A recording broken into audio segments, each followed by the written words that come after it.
বিসমিল্লাহির রহমানির রহিম নাহমাদুহু ওয়া নুসাল্লি আলা রাসূলিহিল কারীম। সম্মানিত নাজরিন, বর্তমান জামানায় একটি অন্যতম ফিতনার নাম হলো তথাকথিত আহলে হাদিস। সহজ সরল মানুষের মাঝে ধর্মীয় বিষয়ে সন্দেহ পয়দা করা তাদের অন্যতম একটি উদ্দেশ্য। একজন মুমিন মুসলমানের জন্য বিশুদ্ধ আকীদা হলো একটি অমূল্য সম্পদ।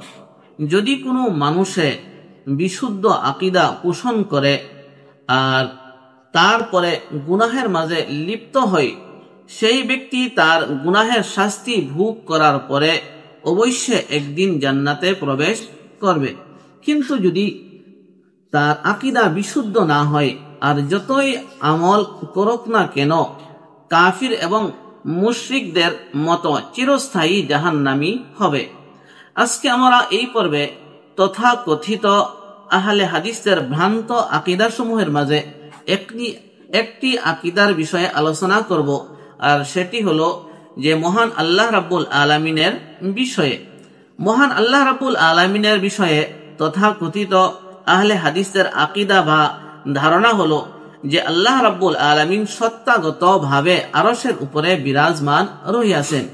জ্ঞান, ইলিম, শক্তি বা ক্ষমতার দ্বারা সর্বত্র বিরাজমান রহিয়াছেন।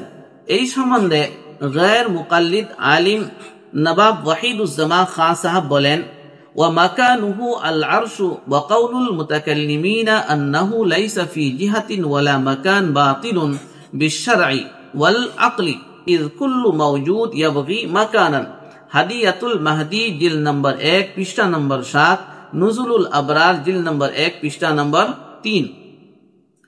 অর্থাৎ গায়ের মুকাল্লিদ আলিম নবাব ওয়াহিদুজ্জামান খান সাহেব বলেন যে মহান আল্লাহ রাব্বুল আলামিনের স্থান বা মাকান হলো আরশ।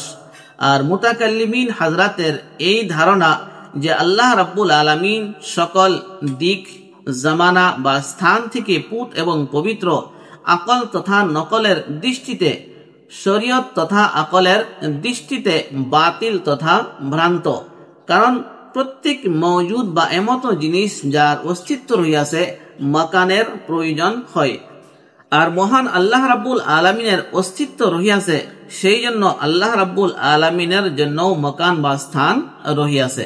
এমত হিসাবে তথাকথিত আহলে হাদিসদের মহান আল্লাহ রাব্বুল আলামিনের বিষয়ে আরেকটি আকীদা হলো যে আল্লাহ রাব্বুল আলামিনের সকল সূরত, অঙ্গ প্রত্যঙ্গ রহিয়াছে।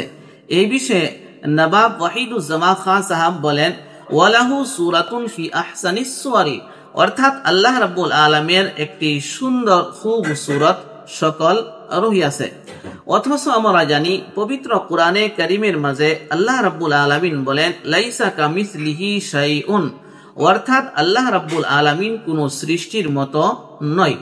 এই বিষয়ে ইমাম তাহাবী আলাইহির রাহমা বলেন যে তাআলা আনিল হুদুদি ওয়াল গায়াতি ওয়াল আরকানি ওয়াল আ'যাই ওয়াল আদাওয়াতি লা তাহবিহি জিহাতুস সিত কাসাইরিল মুবতাদিআতি, অর্থাৎ মহান আল্লাহ রাব্বুল আলামিন সকল সীমা, পরিসীমা, অঙ্গ প্রত্যঙ্গ, উপায়, উপকরণ থেকে পুত এবং পবিত্র অন্যান্য জিনিসকে যেমত ভাবে 6 দিক বেষ্টন করে রাখে, আল্লাহ রাব্বুল আলামিন এমত সকল দিক থেকে পুত এবং পবিত্র। আল্লাহ রাব্বুল আলামিন সম্বন্ধে আহলে সুন্নাত ওয়াল জামাতের সর্বসম্মত আকীদা বা বিশ্বাস হলো যে আল্লাহু মাওজুদুন বিলা মাকানিন, মহান আল্লাহ রাব্বুল আলামিন স্থানবিহীন সর্বত্র বিরাজমান রহিয়াছেন।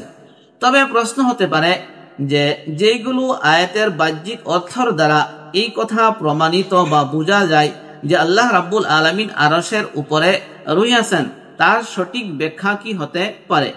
এই বিষয়ে আমাদের জানা দরকার যে আহলে সুন্নাত ওয়াল জামাতের এই বিষয়ে আকীদা হলো যে এমত সকল আয়াতে মুতাশাবিহাত বা রূপক আয়াতের অন্তর্ভুক্ত।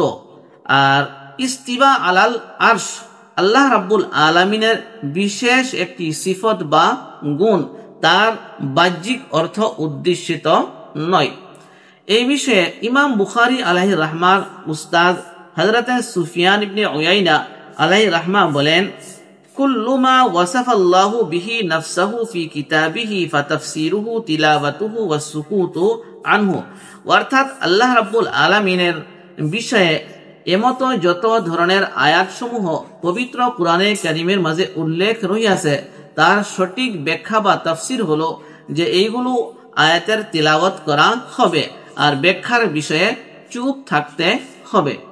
আহলে হাদিস ভাইদের কাছে আমার একটি প্রশ্ন হলো, যদি আল্লাহ রাব্বুল আলামিন আরশের উপরে বিরাজমান, আরশ তো আল্লাহ রাব্বুল আলামিনের একটি সৃষ্টি, তবে এই আরশ সৃষ্টির পূর্বে মহান আল্লাহ রাব্বুল আলামিন কোথায় ছিলেন?